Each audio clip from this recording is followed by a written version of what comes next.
नमस्कार दोस्तों, स्वागत है आपका।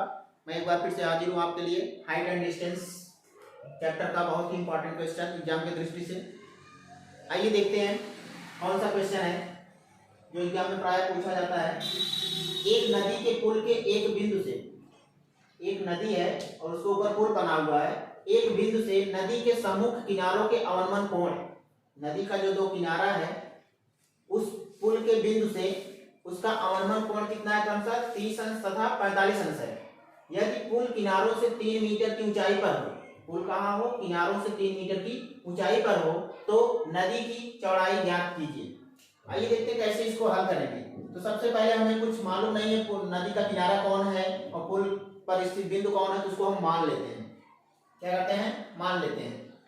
इसका हल कैसे होगा, माना ए और बी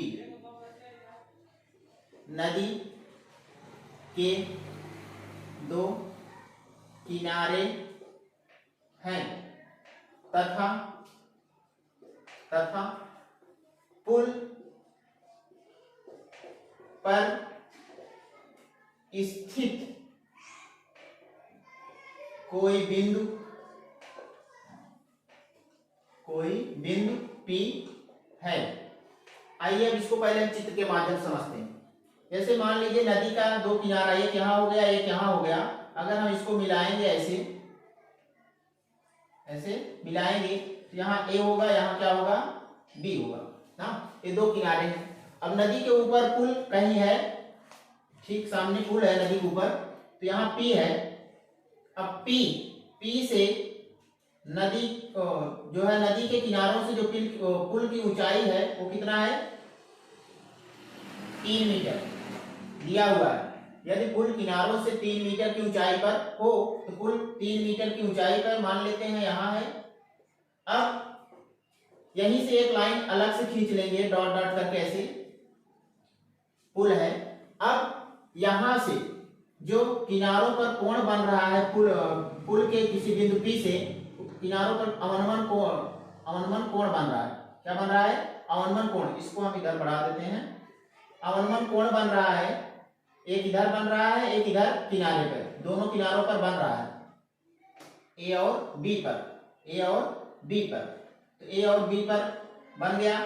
अब क्या करना है, अब जो है अवनमन कोण, पहला अवनमन कोण कितना है, 30 अंश मान लेते हैं। इधर कितना है अवनमन कोण, हमने आपको बताया था, अगर ऊपर से कोई चीज नीचे देख रहे हैं तब अवनमन कोण बनता है, और नीचे से अगर हम ऊपर कोई चीज देख रहे हैं तब क्या बनता है, उन्नयन कोण।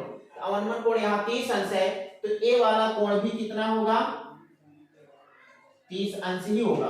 क्यों, क्योंकि ये दोनों लाइनें समांतर लाइन हो गई और एक तिर्यक रेखा काट रही है। तो तिर्यक रेखा जब दो समांतर लाइनों को काटे तो उसमें एकांतर कोण आपस में बराबर होते हैं। ऐसे इधर भी, ऐसे क्या करेंगे, इधर भी, इधर वाला अवनमन कोण कितना है, 45 अंश है। कितना है, 45 अंश है। तो ये भी कितना होगा, 45 अंश। कितना होगा, 45 अंश।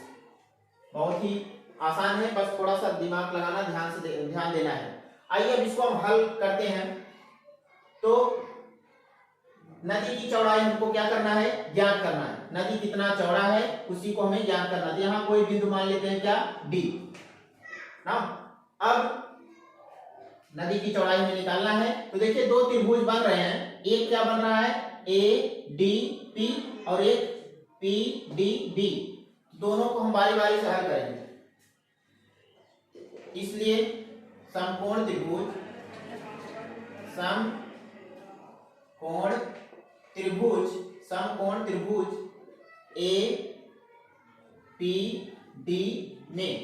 APD में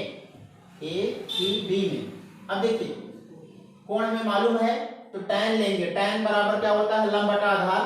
तो tan लंब A है, आधार क्या होगा, A होगा। तो tan कोण कितना है, 30 अंश। तो tan 30 अंश बराबर क्या होगा, लंब बटा आधार। तो लंब क्या है, PD, और आधार क्या है, AD है। आधार क्या है, AD। अब इसी में मान रख दीजिए, इसी में क्या करिए, मान रख दीजिए। tan 30 अंश का मान कितना होता है, 1/3 में 3। और PD का मान कितना है, 3 दिया हुआ है। एडी का मान हमें निकालना है। एडी ऐसे उतार लीजिए, एडी ऐसे उतार लीजिए। अब तिरछा तिरछा गुणा करेंगे, इसका गुणा इसमें, इसका गुणा इसमें। एडी का गुणा एक में करेंगे क्या होगा, एडी ही आएगा, और इसका गुणा इसमें करेंगे कितना आएगा, 3 करने में 3, 3 करने में 3। अब हमें एडी का मान मालूम हो गया, इतना आ गया। अब आइए देखते हैं अगले वाले त्रिभुज में, इसमें अगले वाले त्रिभुज, अगला त्रिभुज क्या है, पीडीबी। तो यहां देख लीजिए, समकोण त्रिभुज पीडीडी में, अब इसमें देखिए, इसमें कोण कौन लेंगे, ए लेंगे। तो tan 45 अंश, tan 45 अंश, tan 45, tan बराबर क्या होता है, लंब बटा आधार। लंब क्या है इसमें, पीडी। tan बराबर लंब बटा आधार, लंब क्या है, पीडी, और आधार क्या है, बीडी। अब tan 45 अंश का मान कितना होता है, 1 बराबर इधर पीडी, पीडी का मान कितना है, 3, और बीडी, बीडी का मान कितना है हमें निकालना है, इसको ऐसे उतार लेना है। अब यहाँ बटा 1 मान सकते हो, जिसका बटा कुछ नहीं रहे वहां बटा 1 मान लीजिए। अब इसका तिरछा तिरछा अगर हम गुणा करेंगे तो गुणा कर देंगे, बीडी का गुणा 1 में करेंगे कितना आएगा, बीडी ही आएगा, और 3 का गुणा 1 में करेंगे कितना आएगा, 3 आएगा। कितना आएगा, 3। अब हमें क्या निकालने के लिए बोला गया है, नदी की चौड़ाई। तो नदी की चौड़ाई हमारी यही है, इसमें 2 हिस्सा होगा, एक एडी और एक बीडी। तो देखिए, इसलिए नदी की चौड़ाई, नदी की चौड़ाई अगर हम निकालेंगे तो नदी की चौड़ाई क्या है, एडी और प्लस बीडी, एडी और बीडी, एडी मतलब ए और बीडी ए। तो एडी, एडी का मान हमने कितना निकाला, एडी का मान 3 करनी 3, 3 करनी में 3, प्लस बीडी, बीडी का मान कितना है, 3 है, लिख दीजिए। अब देखिए 3 दोनों में कॉमन है, 3 अगर हम कॉमन ले लेंगे तो कितना आएगा, यहाँ क्या बचेगा, करनी में 3 और प्लस 1, बस यही आपका आंसर। कितना मीटर क्या आ गया, नदी की चौड़ाई आ गया। आइए देखते हैं अब दूसरा क्वेश्चन, आइए देखते हैं दूसरा प्रकार का क्वेश्चन जो एग्जाम में प्राय अक्सर पूछा जाता है। एक बहुमंजिल भवन के शिखर से देखने पर एक 8 मीटर ऊंचे भवन के शिखर और तल के अवनमन कोण क्रमशः 30 अंश तथा 45 अंश हैं। बहुमंजिल भवन की ऊंचाई और 2 भवनों के बीच की दूरी ज्ञात करना है। तो आइए इसको कैसे हल करते हैं, देखते हैं। इसमें क्या क्या नहीं मालूम है उसको पहले याद करें, जो पूछ रहा है उसी को मान लीजिए। बहुमंजिल भवन की ऊंचाई और 2 भवनों के बीच की दूरी आपको निकालना है। तो मान लेते हैं, माना एक बहुमंजिल भवन की ऊंचाई AB है तथा दूसरे ऊंचे भवन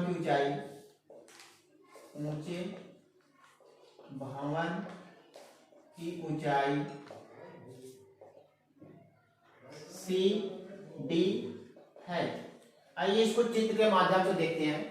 एक भवन है बहुमंजिल जिसकी ऊंचाई क्या है, AB है, यहाँ A मान लेते हैं, यहाँ B मान लेते हैं। और एक दूसरा भवन है जो बहुमंजिल भवन के ठीक सामने है और वो कितना है, 8 मीटर ऊंचा है। कितना है, 8 मीटर ऊंचा है। तो इसको हमने क्या माना है, CD। फिर क्या कह रहे हैं, शिखर से देखने पर एक 8 मीटर ऊंचे भवन के शिखर और तल के अवनमन कोण, 8 मीटर जो ऊंचा भवन है, ये 8 मीटर आपका भवन माना गया दूसरा वाला, तो ये कितना है, इसके शिखर और तल के अवनमन कोण, यहाँ बहुमंजिल वाले से देखने पर शिखर और तल,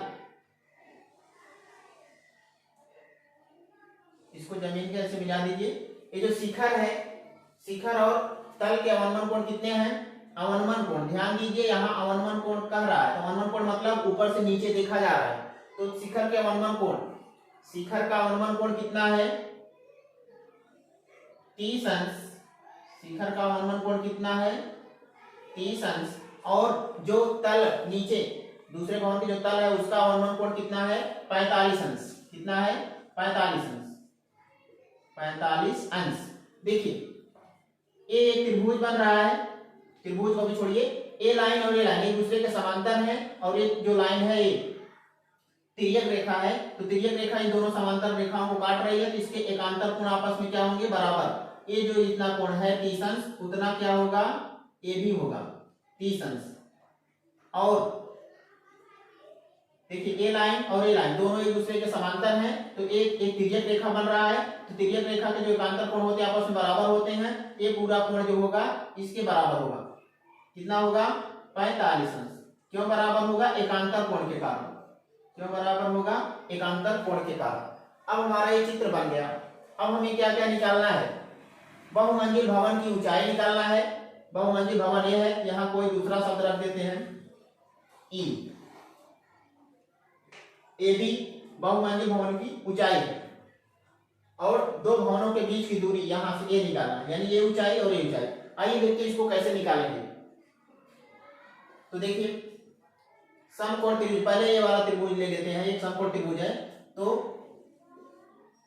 समकोण, इसलिए समकोण त्रिभुज ए डी ई में, ए डी ई ये वाला त्रिभुज में लेंगे तो क्या होगा tan 30 अंश।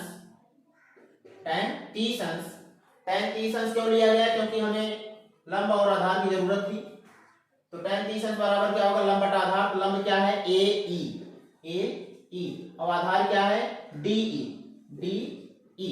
अब इसी में मान रख दीजिए जो मान आपको मालूम हो अगर ना, तो रखेंगे क्या होगा tan 30 अंश बराबर क्या होगा 1/3।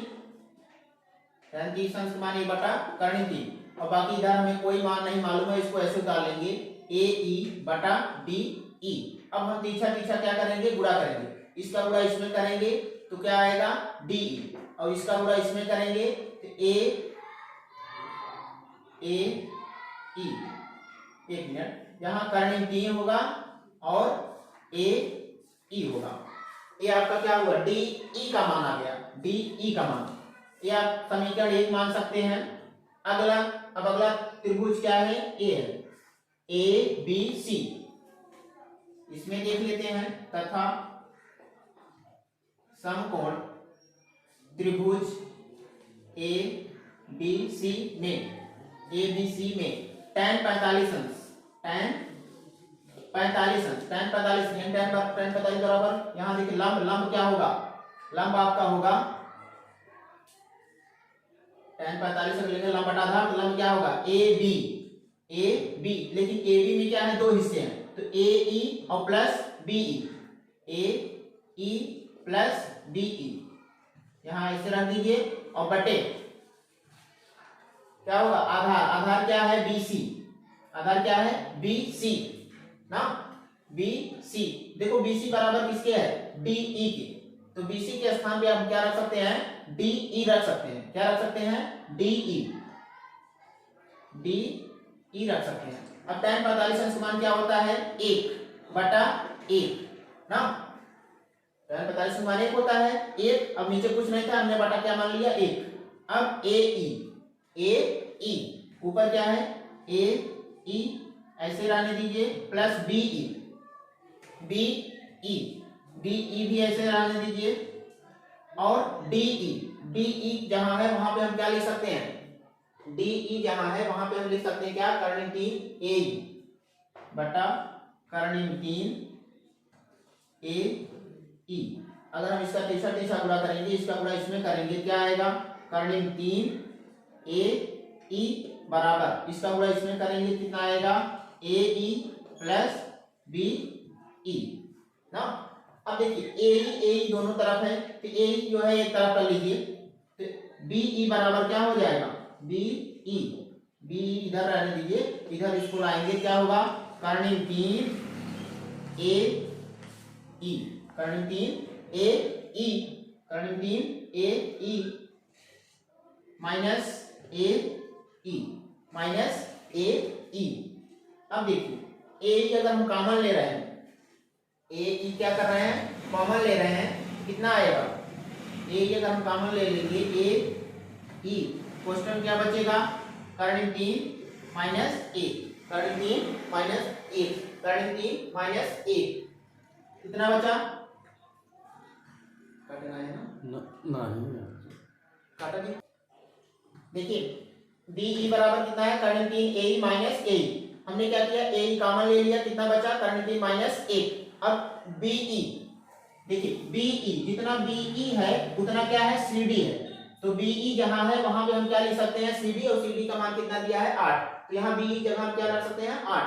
अब ए ई का मान अगर निकालेंगे, किसका, ए ई का, तो ए ई बराबर क्या हो जाएगा, ए ई बराबर, ए इधर है गुणा है, इधर आएगा क्या होगा, भाग, तो 8 बटे करनी में 3 माइनस 1, इतना हम यहाँ लिख सकते हैं। तो ए ई का मान कितना आ गया, इतना आ गया, ए ई का मान कितना आ गया, ए ई का मान कितना, 8 बटा करनी 3 माइनस 1। अब इसको अगर और हल करना चाहते हैं तो ए ई बराबर, देखिए ए ई बराबर 8 बटा करनी 3 माइनस 1 है, इसका अगर आप परमेयीकरण कर देना चाहते हैं, क्या, परमेयीकरण, तो परमेयीकरण करेंगे तो किससे गुणा करेंगे, परमेयीकरण अगर करेंगे गुणा करना पड़ेगा, कर्ण 3 प्लस 1, जो नीचे रहता है चिन्ह उसके विपरीत चिन्ह से परमेयीकरण करते समय गुणा होता है, बाकी संख्या सब वही रहता है, चिन्ह केवल अलग रहता है। तो कर्ण 3 प्लस 1 गुणा करेंगे कितना आएगा, तो गुणा कर दीजिए, 8 का गुणा कर्ण 3 में करेंगे, 8 का गुणा कर्ण 3 में करेंगे कितना आएगा, 8 करने में 3, और 8 का गुणा 1 में करेंगे तो कितना आएगा 8, और नीचे अगर इसका गुणा करें, कर्ण 3 का गुणा कर्ण 3 करें, कर्ण हट जाएगा, और 1 का गुणा 1 में करेंगे, यानी ए इस रूप का बन जाएगा, आप पढ़े होंगे, ए स्क्वायर माइनस बी स्क्वायर बराबर एक कोष्ठक में माइनस बी, और एक कोष्ठक में क्या होगा, ए प्लस बी। अब देखो एक अगर वही संख्या एक में माइनस है एक प्लस है तो वहां स्क्वायर लग जाता है, तो यहाँ कर्ण 3 का स्क्वायर होगा 3 और 1 का स्क्वायर होगा 1 ही आएगा, तो हल करेंगे कितना होगा, 8 कर्ण 3 प्लस 8 और नीचे 3 में से गया, यहाँ देखिए कॉमन ले सकते हो, 8 अगर हमने कॉमन ले लिया तो क्या बचा, 8 अगर कॉमन ले लिए तो कर्ण 3 प्लस यहाँ कितना बचेगा प्लस 1, और नीचे अगर 3 में से गया कितना बचा 2। अब इसको अगर हम कैंसिल करेंगे 2 से करेंगे कितना है 4, और ब्रैकेट में कितना बचेगा करने में 3 और प्लस 1। ये तो था ए ई का मान, इसका मान आया ए ई का मान। अब हमें किसकी क्या निकालना है, बहुमंजिल जो है उसकी ऊंचाई निकालना है, तो इसको हम इस तरह से निकाल सकते हैं, देखिए ए ई पहले उतार लीजिए, ए ई बहुमंजिल की ऊंचाई कितना है ए बी, तो ए बी की ऊंचाई बराबर अगर हम निकालना चाहते हैं, इसलिए ए बी बराबर हम क्या लिख सकते हैं, ए बी बराबर लिख सकते हैं ए ई और प्लस बी ई, ए ई और प्लस बी ई। अब हमें किसका मान मालूम है, ए ई का मान मालूम है कितना 4 ब्रैकेट में कर्ण 3 प्लस 1, और बी ई का मान मालूम है कितना 8, जहां बी ई है वहां हम क्या रख सकते हैं 8 रख सकते हैं, क्या रख सकते हैं 8, क्योंकि बी ई का मान कितना है 8।